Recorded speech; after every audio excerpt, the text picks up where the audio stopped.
સિહોરમાં 1 વર્ષથી રખડતા ઢોરનો ત્રાસ, તંત્ર મૂક પ્રેક્ષક. ભૂતકાળમાં 5 થી 6 વ્યક્તિને ઢોરે ઢીક મારતા મોતને ભેટ્યા હતા.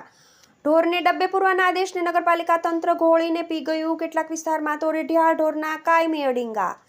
જિલ્લામાં ઔદ્યોગિક દ્રષ્ટિએ અગ્રહરોળમાં આવતા સિહોર શહેરમાં છેલ્લા 1 વર્ષ જેટલા સમયથી રખડતા ઢોરનો અસહ્ય ત્રાસ હોવા છતાં નગરપાલિકા તંત્ર મૂક પ્રેક્ષક બનીને જોઈ રહ્યું છે, જેના કારણે ઢોરે ઢીક મારવાથી મોતની ઘટનામાં પણ ચિંતાજનક વધારો થયો છે. તેમ છતાં નપાણીયા તંત્રના પેટનું પાણી હલતું નથી. સિહોરમાં છેલ્લા 1 વર્ષથી આખલા ગાય સહિતના રખડતા ઢોરનો દિન પ્રતિદિન ત્રાસ વધતો જઈ રહ્યો છે.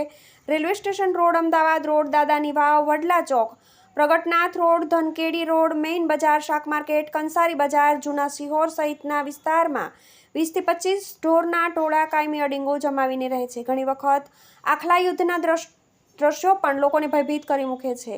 કેટલાક કિસ્સામાં રખડતા ઢોર રાહદારી નાગરિકોને અડફેટે લેતા ગંભીર ઈજા અને મોતના બનાવો પણ બન્યા છે.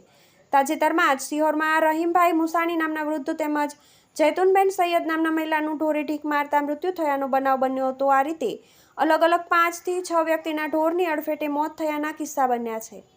હાઈકોર્ટે રખડતા ઢોરને ડબ્બે પૂરવા માટે સખત પગલાં ભરવા આદેશ કર્યો છે.